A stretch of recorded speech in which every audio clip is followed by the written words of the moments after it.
Hide our faces. Hold on. We gotta do this right.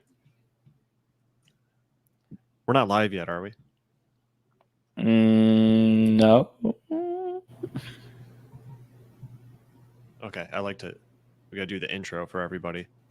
Don't want to disappoint our viewers. Yeah. We got 20 million in the viewing queue across Yeah. the globe. Not on YouTube, not on Twitch, not on Periscope, but on the other one that we don't like to disclose where it is, but there are millions there. Exactly. It's proprietary. All right, so go live when I'm going to play this music. Let's go live. All right. Let me know. I feel like people really respond to this music too. Like I kind of feel like it's like the theme for us.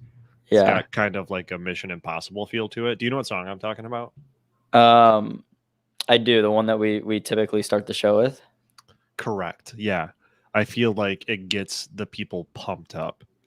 I was thinking about it, and since T-Pain was like gracious enough to allow us to use, he specifically granted Benzinga the rights to use his music free of charge. Yeah. For this show, I was thinking, Neal, maybe we should send him like an edible arrangement or something. We totally should, like an edible arrangement. Oh, I see what you did there. Yeah. Yeah, we definitely should. Yeah, I had that crazy night hanging out with T-Pain and his crew, and it's really cool that they gave us the rights to this music. But I'm gonna play that cool song now, and then hit live as soon as it starts, so that I look good. Make sure to remember our talk last night about you making me look good. Can you do your best today to make me look good, please? Yeah. Should I tell that story about when you saved that woman from being like potentially attacked by a rabid dog? Yes. And you got in between them. The dog story. By the way, it wasn't a dog; it was a cat. But that's between you and me. But tell the watchers that it was a big dog. I know. I just thought, like, I know after it happened, you were a little bit embarrassed because you were scared of the dog, because it potentially had rabies. But you really did save the woman, so like we didn't want to tell it at the time. But I think. I'll be honest, I was going to let that lady die. I'm not going to get rabies for someone I don't know. That's crazy. But we don't have to tell that story. Yeah, leave that. Yeah, don't say that. Don't say that. I'll just kind of nod, and then we can tweet it afterward from the official Benzinga account to make me look good. And just at me so I get followers.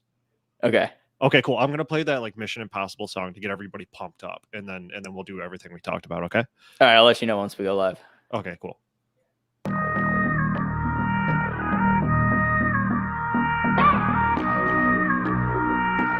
We're live.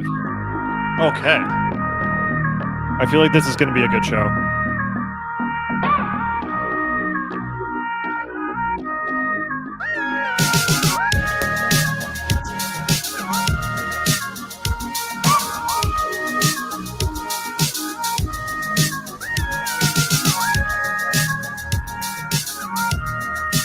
Give me the loot. Give me the loot. Give me the loot. I'm a bad boy. Welcome to this Wednesday edition of Get Technical. I'm your host, Neal Hamilton, and with me, as always, is Mr. Bree, producer AB.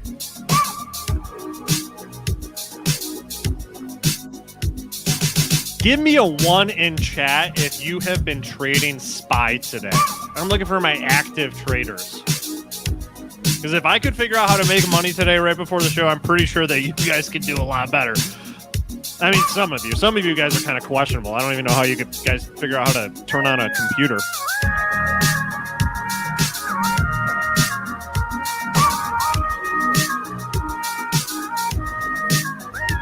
Before we get to stocks real quick, Neal, I just want to let the audience know what Neal did the other day. A very gracious act of bravery, intrepidness, just complete embodiment of every, valor, every adjective that you can think of in that family was really personified by Neal in this moment. We were walking down Woodward, and there was a dog. It was one of these, a Portuguese water dog, and it was going a little crazy. And this woman was potentially in harm's way. Those dogs are responsible for a lot of injuries, by the way. I just want that to be known. And Neal, whether it was by happenstance or intentionally, found himself in between the woman and the dog and took the brunt of the dog's aggressiveness. And, we were a little scared for a minute because there might have been some skin breaking, and we had to, make sure there was no transfer of any diseases. But I've got my rabies shot. I have a calendar reminder. That's one that I keep up on. The other ones I don't trust. All right. The other ones, they're up to something. Rabies shot, I get. And when I saw this, what's this called? Japanese water dog? Portuguese, naturally. I looked it in the eyes, the way a matador looks a bull right in the eyes. And I said, not today. We've got a show to do. Thing ran away crying. Saved that lady's life. She tried to give me a bunch of money and tried to give me her granddaughter's phone number. Yeah. And I said, keep the money. Just give me the phone number. And the keys to her 82 Mercedes convertible that she had in the garage, which I took. That's in my garage. She thinks it's still running, but she hasn't tried to start it in the past 10 years. So it was. We towed it over. I'm gonna me and my dad, we got a little project. We're gonna work on that. Anyways, guys, thank you for tuning in to another episode of Silly Fun Times with Get Technical. I just want to point something out. Unity software. We've been knowing this one a long time. Riding this 18 EMA. I just started using it today. Considering doing a little lotto ticket on it. Because when we get this touch on the EMA, we tend to get the bounce afterwards. All right. And we are in a pretty sustained upward trend here. All right. I'm liking these swings that we're getting. So I'm feeling pretty good about maybe doing a little lotto ticket on that. So I'll try that out. Another thing I was doing earlier.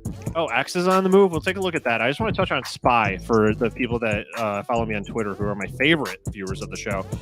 SPY previously was below this line of resistance right here on the Fibonacci. And it has cruised past it. All right. So now we're looking at resistance from back in mid-August. Good signs all around. You guys know I'm a Bollinger boy, so let me turn on my Bollinger Band, hide that 18 EMA. It is looking right now. It is looking like we might get something that's a little bit out of what we've been seeing in the past, which is these clear touches, and get something kind of like this. Maybe a little dip below the 20. But I would feel really, really good if we could get above that 20-day, which is this pink line, moving average here. But that doesn't mean that there's not anything you can do in the meantime. So what I was doing earlier, big shout out to Brad Weber, also shout out to Ripster, was buying calls, scalping calls. So I got some in the money calls on SPY when we broke above this level of resistance. Not a big deal, guys, here. I'm not trying to brag about how awesome I am. I'm just trying to demonstrate how easy it can be when you know your levels and you see a breakout. And the breakout here, of course, is out of this rounded bottom. This is a reversal of this downward trend that we've been in. All right. A very clear rounded bottom. And we set up our price targets. The same thing works on the 10-minute chart that works on the day chart. Let me know if that music's too loud. I'm going to bring that one down one more. Because I felt good about this because I understood it. I understand my necklines. I understand where I'm looking at. I'm going to put this thing right here. That price target is actually literally the 20-day moving average. So right about there is kind of my target, but I also saw resistance in this area. So I got out. I didn't get this candle. I got this candle. I could have stayed in and made some more Skrilla. But I didn't want to have just a call option riding on a 10-minute scalp trade during the show. So I got out, made that money, and I'm happy. And now I have good feelings, and that's how trading works. So good for you guys. So yeah, going back to Unity, looking for an entry. Today's looking like a nice pullback for an entry on Unity, Captain Cappy, if I can say so. I'm gonna so this is where a Bollinger boy's gotta think about his life decisions. All right, I'm in the Bollinger gang. They're treating me right and all that kind of stuff. Lots of perks. They got a life insurance policy. But you can see that our dips are not quite touching that 20-day moving average. So let me just adjust that and find one that seems to play well with Unity. And that's that 18 EMA seems to play really well with Unity. One thing to keep in mind, though, is that moving averages are great, but levels prevail. So this 132 level is our level of resistance. So keeping that in mind, it is an absolute lotto ticket. If we're looking for the bounce off of this 18, it would have been best, of course, to get it at this bounce or at this bounce and then ride it up during the day. We're probably going to see some form of resistance and going to need some surge in volume to get over the 132 line here. So keep that in mind. Does it concern you at all that U has broken down through that upward trend line on the log view? No. So I'm on a logarithmic view, and then you drew an upward trend line. Here, I'll do you one better. I'm going to do a channel. I'm going to do it to this. No, it doesn't concern me. Why? Because SPY has been acting funky. So when there's broader markets, structural disruptions, things like this don't really freak me out. And then I start to look to other consistent levels of support, and the fact that the 18 EMA hasn't been breached, and that's been consistent for 75% of the days in this trend. That's where I feel good. I look at that as a nice little pullback. But I know what you're saying. So this is John Moore. That brought that up, and normally that would be something, but look, it's not. We're not taking any big candles down. In fact, the level of support, if you just want to use levels instead of moving averages, we've got this previous high holding pretty strong. Yeah, I'm not freaking out about that, John, to answer your question. So I'm going to go back to regular. Good question. All right, so let's lose this channel, get some noise out of the way. All right, that's you. PLTR, checking back in on that one. Just good. Let's look at PLTR versus SPY, because SPY's got some momentum today. PLTR is still strong against SPY. Liking that. What I'm not liking about PLTR is we're not getting that surge in volume. So look just at the volume. That's too messy. You guys can see it. You want to see like sort of a U-shaped like volume situation where it's surged at the beginning of the base, and then as you start to approach the neckline, you want to see another surge. We're not quite getting that. Stock that is getting it though is MTTR, which is my sweet baby summer child right now. I'm loving MTTR. Shout out to anyone if you're the person that was at the boot camp that shouted this one out. Thank you. I'm liking MTTR for something like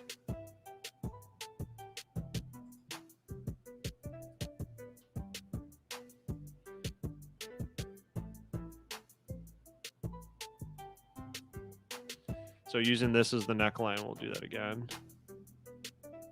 Something like 45% upside here on MTTR. And in a clear trend. The 18 is kind of working there, but I'm going to turn that off and just point out it's just in a clear rounded bottom pattern. Nice broad base. With the difference I wanted to point out between this and Palantir is that you can see the volume picking up significantly above average here on the right side. Accumulation. So there you go. Okay, yeah, let's look at CEI. This is like sort of like an obvious one, right? Because it's insanely popular on social media, but also beautiful. This is beautiful. Let me see. How much is it up already from its lowest point? So right now, 264 from its lowest point. Damn, such a rat snack.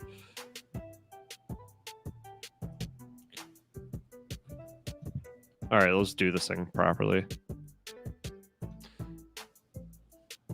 So I'm looking, this thing, I'm not going to chase on CEI, but I'm looking for the last swing high before we really got into this little base situation. One obvious level to look at is this one. where you would go to your lowest point and add those together, and that's getting you to this level, which is where the gap kind of closed here, and is a bit of support for yesterday. So that's that first level. But then you've got another one right here.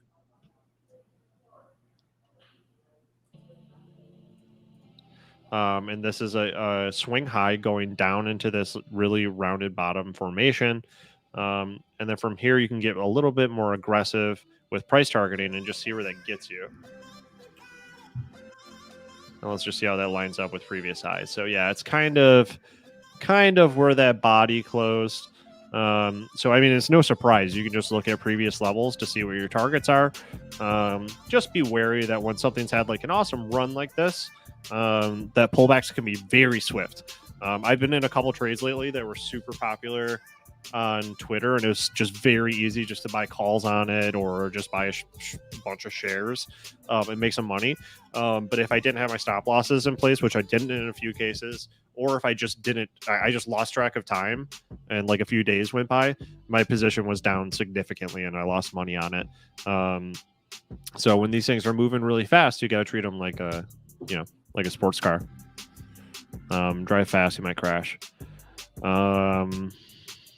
Okay, so Scarjo, I don't. What's Scarjo's there? Scarjo's here? Yeah, she thinks I get paid.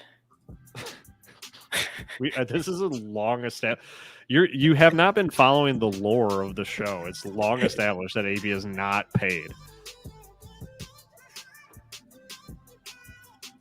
And if you have a problem with that, send a letter. OnlyFans is in the chat, in the description. No. AB only gets paid when we get donations or super chats or whatever the hell YouTube calls them. Yeah, exactly. Yeah, you can super chat. Shelly super chatted the other day for me to get some ice cream. I think I still have to go out and buy some cream. Iced cream. Let's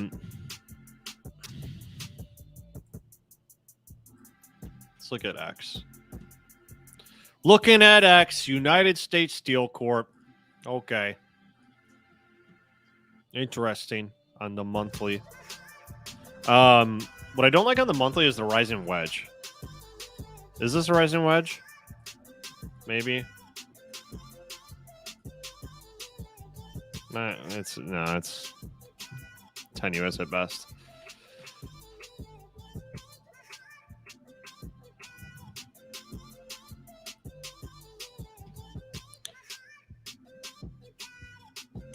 Well, if you believe in this move, it's giving you a nice entry with this like sort of slow down on the Let's go. Let's go, J Beeps.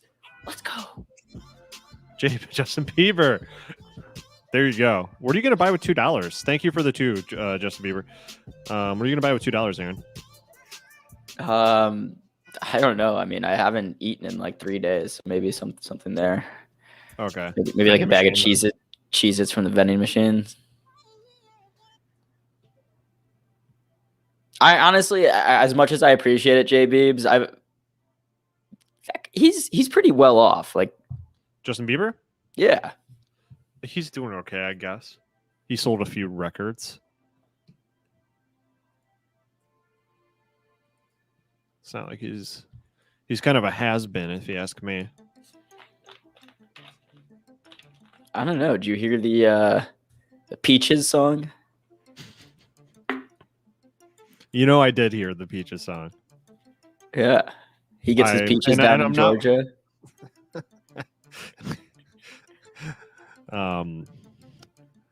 So he claims.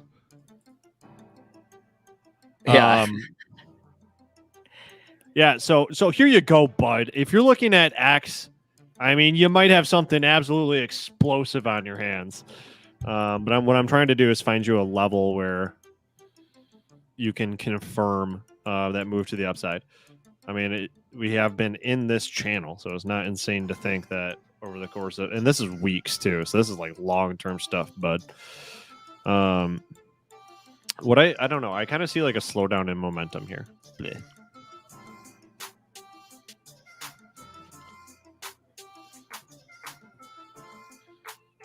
I'm less interested in steel for that reason. I like to see strong establishment of patterns. Or, I'm sorry, trends. Neal, well, we do have about 5 minutes till our illustrious guest, Brett Simba, joins us. Who's our tell us about our illustrious guest? Brett Simba runs Simba Stocks, which is, a page you can go and follow on Twitter, Instagram. He's got his own website too. But today he's going to be talking to us about some tips on how to stay green even on red days and how to identify a top in, the market or individual stocks. So if you're looking at something and you're like, it's looking a little toppy and you're maybe not sure if that's a good entry point, Brett will have some good insight on that today. And he's cool because he's joining us from Miami. And Ooh. I don't think they let you in Miami. Like, I think there's like a security guard for the whole city that has a little, the things that like some places do to test your temperature for COVID, where they like hold it by your forehead and it says like 98 degrees. They have one of those, but it's a cool meter, and you need to be like above a 7.5 on the cool meter to get let into Miami. So he definitely passed that. Who set those? Was it Will Smith? Who what? Set those numbers? Was that Will Smith? Yeah. And the rest of the bad boys? Yeah, him and Martin Lawrence, Mike Lowry. All right. So Micron. So this is a old school hit, bringing it back. Head and Shoulders resolution happened. So I'm looking. See, we got the armpit of the Head and Shoulders, inverted Head and Shoulders right here. Price target hit lines up very perfectly with the previous all-time high on the monthly chart. You know what I'm saying? But the trend looks like it's kind of strong on the monthly. Let's look at it on the daily. Are you looking at MU? Where's our MU person? Simba the White Lion. Yeah, that was cool.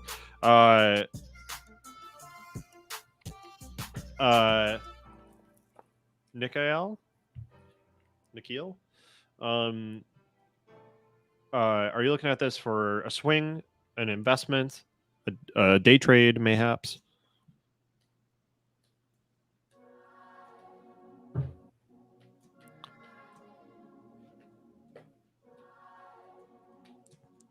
Very, very choppy for the time being. Sloppus choppus for the time being. All right. Well, if we don't see a trend there, Neal, can we do my stock real quick, HMY, in the 2 minutes real quick that we have before King Simba, as I'm seeing in the chat, referred to, joins us? I want Simba now. I selfishly just want to look at HMY, but we don't. We can look at HMY. All right. We don't have to. Harmony Gold Mining. All right. So Producer AB's got a gold miner. That's my most dismissive tone. All right. So what do I see? Let's look at Saucer. Boom. Boom. Saucer resolution. Didn't quite get it. Maybe if I put that a bit lower. Yeah. Or like that. Yeah, I didn't quite get the saucer resolution, whatever. This is the daily. Yeah.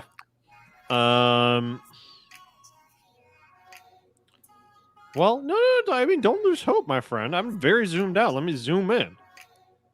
Let me put on my bifocals. All right, I'm not going to leave you hanging. Shout out Benny Franklin. Shout out Ben Franklin. You got a V-shaped reversal, dude. What is your? Do you have a price target for this, or like a thesis or anything? $4. My thesis is that I think it's gonna go up. Good thesis. I think 370 is in the bag, dude. All right, I might take some off the table at 370 and then let some ride to $4. When did you enter? This morning at 344. I've got a nice little profit going right now. Wait, this morning at 344? At $3.44. Oh, okay. What brokerage do you have? Yeah, I actually get extended after hours trading specifically for me. I can start trading at 3:30. Everyone else not until 4. That's that Benzinga hookup. Yes, sir. Yeah, I like it first. I like this first swing trade totally. You guys still got room to go here on the RSI. Looks like it could continue some momentum. There's a nice little entry here. Ain't nothing wrong with that. It is holding above. You'll just want to watch this level.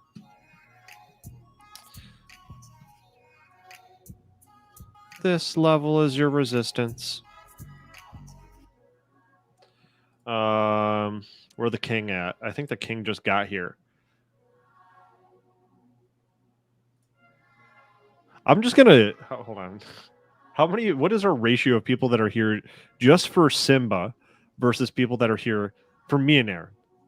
The guys that do it every day. I don't want to know. It's gonna hurt my feelings. All right, all right, let's do it.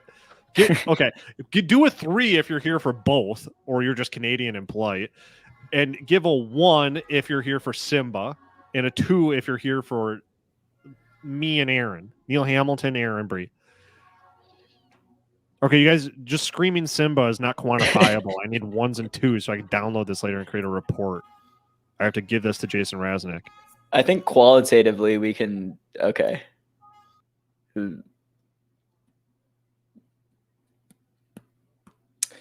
What's up, y'all? I left because it hurt my feelings so much. How many 1s we're getting in the chat?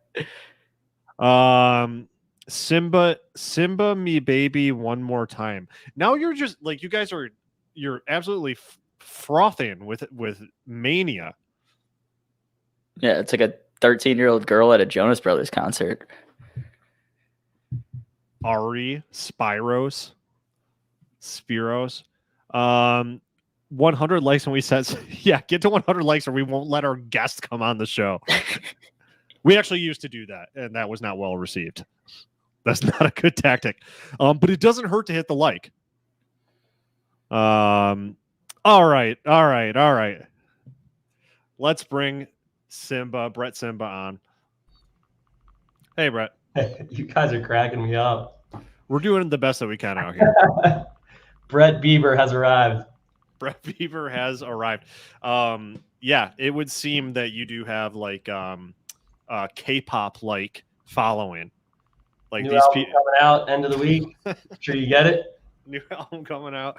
All right, cool. Yeah, I will definitely be there to get that. Brett, it's been a long time since we talked. Yeah, how you doing? Doing well. I want to say I talked to Aaron Bree the other day, and he said that he's missed you. And we're very happy to have you back. How have the past couple days with SPY doing a pretty consistent little red dip going down? How have the past couple days been in your trading world? Yeah, so we've been doing pretty good. You know, the market's been pretty much just continually just pushing higher, right? I mean, you get these little pullbacks, and it's pretty much just a retrace either to like the daily 20 EMA or like the 50 day on like a heavier retracement, and we'll look at that in a bit. But this is the first pullback yet where the Fed has talked about actually starting tapering in the next month or two. So that's why this pullback, I was a little bit more aggressive shorting than usual. Do you want to share your screen? Yeah, I can share it. Is that a custom shirt hoodie? This? Yeah. No, this is just from I get like everything from Hypeland. Are they a sponsor? Are you sponsored? No, the amount of money I spend on them, I should be. Right, and how much clout I give them probably. But and real quick, they have like Brett, all you said you were up. You had 50% gains on some or some day trades you made this morning. Yeah, I'll show you guys those two in a sec. Yeah, I want to go over some of those trades because 50% on a day like today, where there hasn't been like a crazy amount of volume or volatility, is pretty impressive. Yeah. So today, I mean, right now I'm a little bit red on the day due because I have some short swings still now, but we were able to get some good trades in the morning here. But before I go over that, let me just show you what we were looking at on the Qs. So this is tech, right? And we've pretty much been riding this uptrend, obviously, for, I mean, since the beginning of last year, right? For the most part, after the COVID dip. And every time we pull back, we pretty much only see, this is the weekly now, we pretty much only see it pull back to like the 20 EMA and the weekly. And then on the daily, like I was just saying, you get, you have this little chop. We had this little chop in the beginning of the year, the end of Q1, right, with tech, little sell-off, but pretty much holding right around the 50-day and bouncing pretty much every time there. SPY even more clear of a channel, right? So this is what you have on SPY. And every time you hit that 50-day, the yellow line here, you're pretty much always going to get a bounce. But this is the first time that we didn't get to like the exact high of the channel per se. I mean, we trended up, we didn't get it here, we bounced again here, didn't get it here, bounced again here. Here, not as much of a move up, relatively speaking, compared to every time we make a new high, right? So every time we make a new high, we're getting a decent push up, 3%, right? From here to here, 1.8. But then here to here, we only got a little under 1.5%, right? So we're starting to get a little bit less of buying momentum towards that end of like the second or third week after we get a dip. So the reason that we shorted a couple days ago is because, again, the Fed started talking about tapering next month or possibly the month after. Now they always, like talk about tapering towards the end of the year or in the first quarter, right? Possibly, but this was the first time that they kind of noted that it might be sooner than later. And it was backed up the next day. I think it was, I don't remember if it was yesterday or Monday, when the job numbers came out and CPI. So job numbers were strong and CPI was hot. Numbers were good. So basically what that corresponds to is the Fed not having to support the market as much. So while it sounds good that the economy is coming back, right, that's bad for the market because in general, the only place to put your money right now is in the market or in crypto, right? Because the dollar is just going to shit. So once they stop, printing money, when there's less stimulus plans out there, and the Fed starts tapering, increasing rates, that's when you're going to start to see the dollar start to recover and a lot of money come out of equities. So, eventually there's going to be some type of crash, like a heavier type of crash. But for right now, we just basically played this pullback. To be honest, I didn't think we'd bounce this hard today. I thought it would be more so maybe tomorrow or so. But so far, still technically an inside bar, right? We haven't really broken out of this week's highs, which was like 448.50 or so. So that's what I'm kind of watching. So I'm still holding some swings short, but we were able to capitalize a lot on we took a lot of weeklies and swings in the past couple of days. So we were able to capitalize really well on tech because this tech sell-off was just a nice 3 straight days down. Every day that it opened, we shorted as well. Monday was probably the best day. And the easiest way to really look at this, right? I mean, it's just a consistent downtrend here, but the easiest way is, so this is on, was it Friday the 9th, right? Or the 10th Friday. So this was Friday, right? And you can see the last hour of the day is when we really, this is the hourly chart. This is the last hour of the day, right? Right here, we sold off. This is after hours. This is pre-market. So after hours is blue, pre-market, this yellow, orangish. So then on Monday, we opened up and we gapped up. But where did we gap up to? Pretty much that's that support that we lost, right? So when we lose the support, it becomes a resistance. So pretty much immediately on Monday, I took some shorts and we were able to capitalize extremely well. I'll pull it up in a sec, but these trades were like 100, 150% within the first 2 hours. we didn't play the Qs, but we played. I think we played. Was it Tesla? Yeah. So we played. Yeah, this was like huge.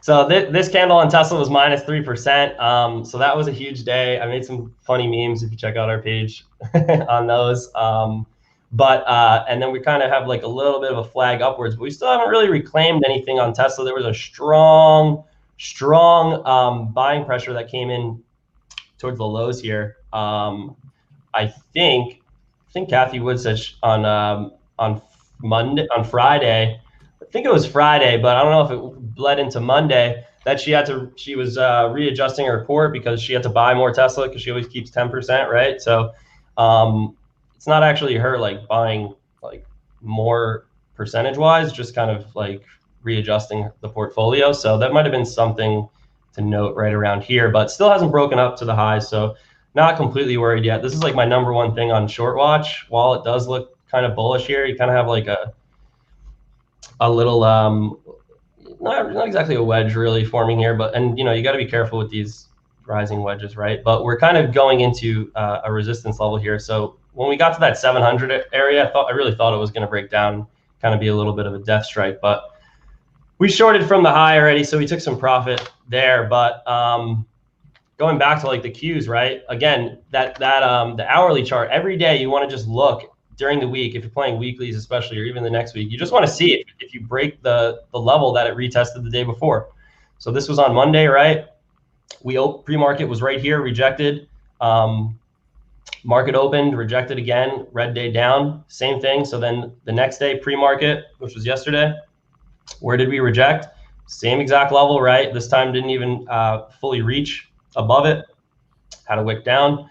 And then today, are we making new highs again? No, we're still pretty much rejecting what? Now this level here that we had, maybe we'll come up to retest here, 370, 750, but we're just making what? We're making lower highs.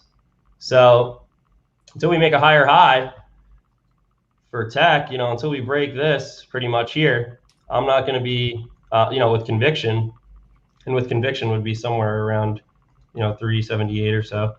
Until we definitely close above there, I'm not really going to be closing out any of the shorts I have. Powell speaks next week. I thought it was today, unfortunately. I don't know why I got my days mixed up, but he talks next week. You're hoping he talks about tapering because you're gonna stay short into his speech. I'll probably. I'm gonna be honest. Like, this is a good spot to long, but with everything going on, I'm just gonna hold some of these shorts. And the only reason I'm holding them is because they're already taking a lot of profit on the way down. We must have made I think literally from I think we had a red day either Thursday or Wednesday. I forget which day. I think it was Thursday. And then on Friday was the best day we had. That was here, on this huge red day that we had. We doubled the account that day alone, and we're not risking more than 5% max, per trade. Wow. Of the port. Yeah. Are there any technical indicators in particular that you like to use when trying to identify, a potential top in a stock or a top in the markets overall, outside of just the broad chart pattern? So I mostly use just price action, and then I'll use, like I just showed you, the daily for the EMAs or the SMAs. But then besides that, I'm just using volume, and I'll use volume profile as well, just to kind of see where we're breaking above. So right now on Tesla, right, we obviously broke above this 740. The 740 level is being held pretty much yesterday and today really well, 738, 740. But once we break above the VPOC, so the point of control here, POC, usually it's going to indicate a move higher. But on the daily, right, I'll always use this level to kind of see this is going to just identify kind of where, if you get either a breakdown or a break up. So for instance, if we break down here, this was my target. My target was 680. So it's a little bit above that, the 200 day or the 50 day here. But we bounced, obviously they bought it up. It's pretty aggressive sell-off, but they bought it up around 700. But those are the only indicators I use. I just use price action. I pretty much just look for candlestick breaks, closes, and that's really it. I was on here a couple of weeks ago, I think you guys have it uploaded, and I go over all the indicators I use and everything, but we try to just simplify it, right? And that's all I tell people, like simplify, simplify, simplify. You don't want to put 20 indicators on your chart because you're gonna look for all 20 of them or 15 of them to all line up, and it doesn't mean you're 100% right. So if you got to wait for all that just to line up, and then you get a loss, it's going to be pretty disappointing, right? So yeah, I mean, I'm in the same boat as you. I think like the simpler you go, the better. The better you're going to understand your system, and the more you can, like learn how to implement that system and use it. Versus if you have a million things going on, can be too much to track. yeah, the only other thing I use for the most part besides that is like fib pulls. So like we shorted one of the guys in the group, one of our admin, his name's Gandalf. I'm sure we'll get some love in the chat. Everybody loves Gandalf. He said the other day, last week. Yeah, Tim said Gandalf indicator already. Yeah, did he just say that? There we go. He said it before. He said it before you did. So he front ran you a little bit. Yeah, guy's nuts. I mean, I was short. He was away. He was on a trip last week, and I started to say like, I think I'm gonna start shorting here. And as soon as he said like he was down to short on Thursday or Friday when he came back, I was like, all right, let's double down the position like right away. Little more conviction when you heard that Gandalf was in it. Well, how many total people do you have like on your team or that are admins on Simba Stocks? I think we have like 8 or 10, like probably day to day active, probably 5 or 6, but we have about eight, I'd say, pretty much all the time. Got it. Yeah, but total we have I think like 10, but some people are like, on and off there. But yeah, that's pretty much it. But yeah, here on Amazon, right after we had that long dip, so I just did a fib pull, or he did a fib pull at first. I'm just copying what the chart that he had. Did a fib pull from the highs to the lows, right? We had this huge run up recently, and where are we rejecting? That previous all-time high before we made this one rather. Right here, and that lines up really well with what? The short GP. So as soon as you see a wick come in here, you see a reversal, which was this candle. You want to look for some type of bearish candlestick to follow. We got a bearish engulfing of that previous one, right? Same exact rejection. So we shorted pretty hard here.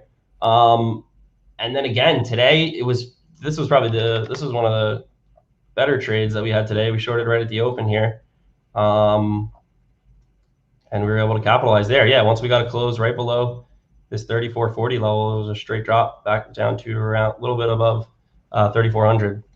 And then right now I'm still a little short. I'm down on some of these shorts right now, but I still think this is just a little bit of a dead cat. But I am again risking a little bit of profits that we've made on this drop down. So, not exactly the highest conviction play, more so just a potential with a high R to R, right? Because if we do lose this 20 EMA, or we go back down to this level, or we see again QQQ dip below here, more so what? SPY, right? Lose the 50-day.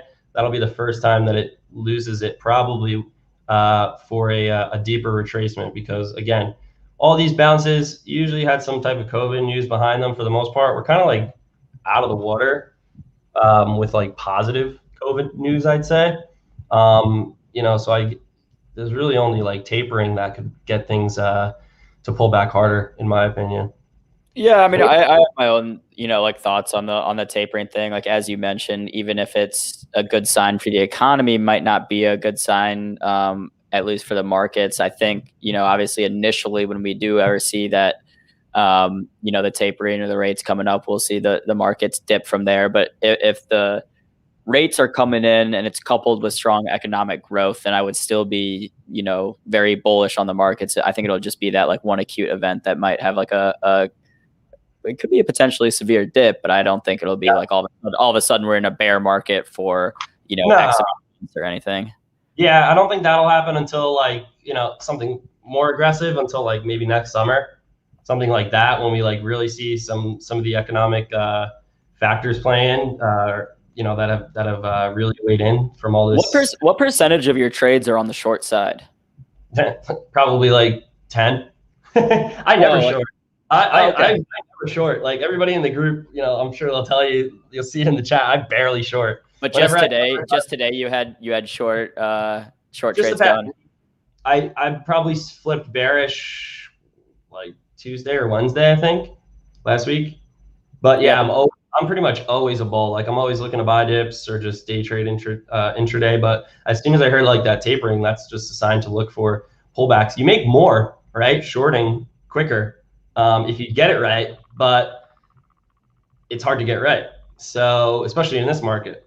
So I'm cautiously bearish all the time. Holy cow. Someone in the chat's pointing out said SPY's mooning. We're just absolutely ripping right now, up about 0.8%.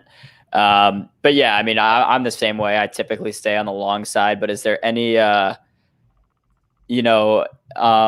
see what I was going to say. As far as like the shorting, is that just out of, you have a better success rate with your long, trades than you do on the short end side? I mean, just taking a look at any chart, it's just more favorable to ride these positions long, right? I mean, the pullbacks that you get are just almost always to just a previous support.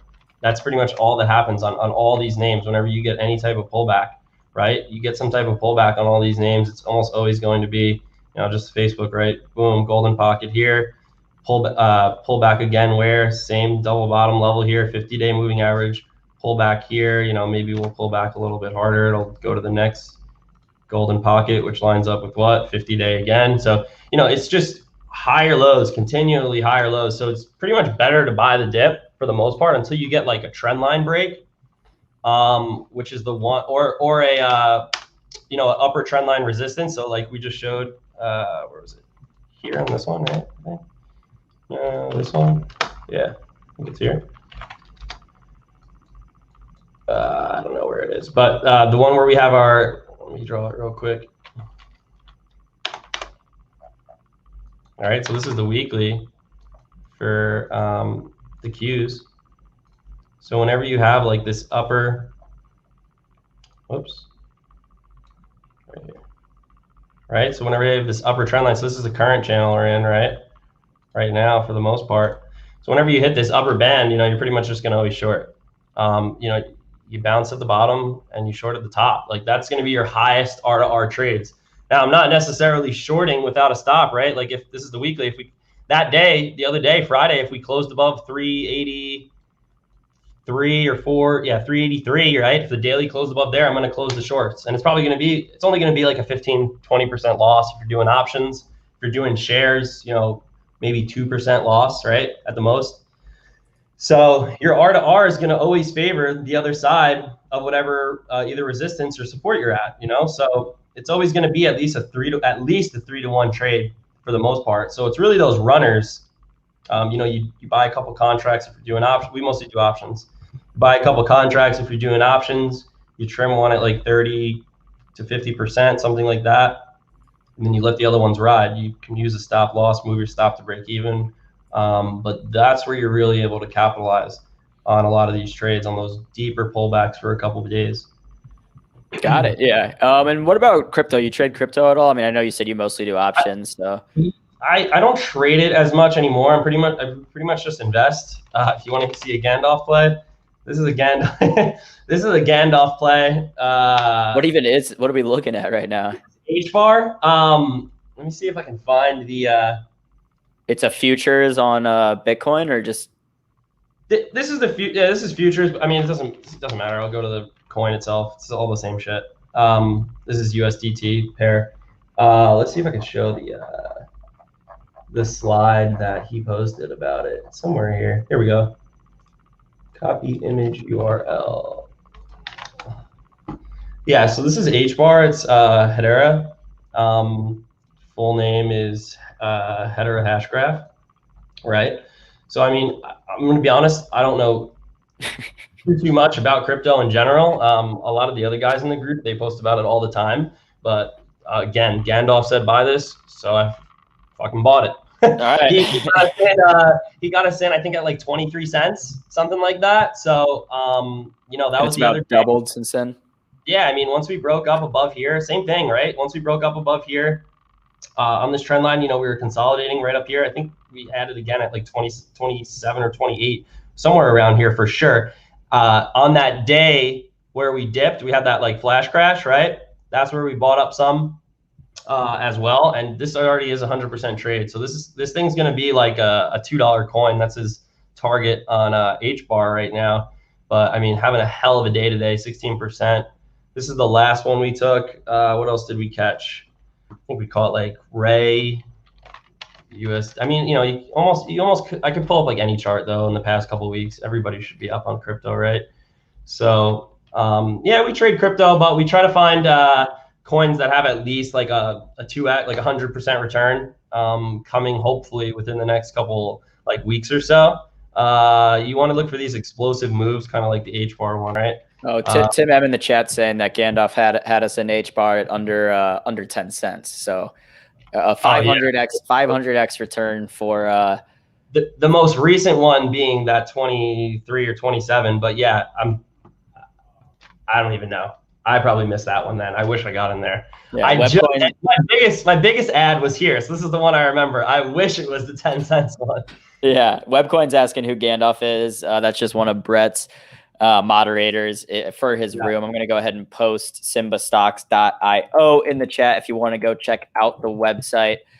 There's some cool courses on there, as well as just some strategies, and, you know, join the room, be part of it, be part of the action. You know, we got a lot of people here from the Simba community. If you are here from the Simba community, make sure to show us how much you appreciate Brett. Smash the like. Yeah, guys, like and subscribe, please. Yeah, like and subscribe. Brett, I think we're going to start doing this every Wednesday, correct? Yeah, I think so. I was talking to you guys about it past week or so, so I hope to try to get on weekly. That'll be cool. And we can do some live reading too. I was talking to you guys maybe on like Friday or Monday, I think are like the best days, kind of just to get like a little, cause you can do some live trading plus get a little like weekly wrap up or weekly preview, right? Yeah, I think Fridays would be great for that. We have a guy right now named David Green, who he was like a New York Stock Exchange trader for like 25 years, and he's retired now, but he's got his own private chat room, and he's awesome because he's just hilarious. He's this like, you know, 55-year-old guy in Boca Raton, you know, with like years and years of experience. So he comes on Mondays, Tuesdays, but we would love to have you on Fridays in the morning for, you know, 30 minutes or whatever, just doing some live trades, talking about the markets. For those 0 dates. What's that? For those 0 date option trades. Oh God. Oh yeah, Fridays. Yeah, Fridays do get tricky in the options market. Yeah. Oh, sorry. Go ahead. Oh no, I was just saying we go nuts on those days. Somebody asked in the chat. These are these are my volume profile settings. Navitha. I was just gonna ask. I assume sometimes like you have people in your room, you know, or that are doing your courses that might not have enough money in their brokerage account to take some of the trades that you're doing. Like if you're doing an options trade on Amazon or something where the contracts are just, or Tesla where the contracts are just like stupid expensive. How do you like work with that? Like, do you try to specifically find some cheaper contracts as well? So yeah, so I actually just answered a question like that the other day. Someone was asking, but we do a lot of one of our admin, his name's Jake, JR in the chat. He'll post like a lot of spreads. They mostly have to be swings though, right? He hasn't posted any, I think, the past like couple days, 2 or 3 days, just because the market kind of pulled back, and we wanted to see if we got a little bit of reaction at that 50-day like we were talking about. So he mostly will post a lot of spreads that usually are between like 100 to 250 each for the most part, sometimes even less. And all those spreads are pretty much 3 or 4 to 1 R to R with like a week or 2 to go at least. So those work out really well, and that's how you can really grow like a small account for the most part. But other than that, for me at least, if you're following my trades, I play a lot of these big cap names. You know, I play Amazon, Tesla all the time, Moderna, which they're Google, all really expensive, but not today. They were still a little pricey, but Thursday and Friday, I'll usually do day trades, and they're relatively cheaper just because they expire on Friday, right? So those ones work really well. Or if I play like a swing trade out of the money, those will sometimes only be like 150 to 300. Like we played CAT. I think this was like, we shorted it right here. We saw a breakdown coming here.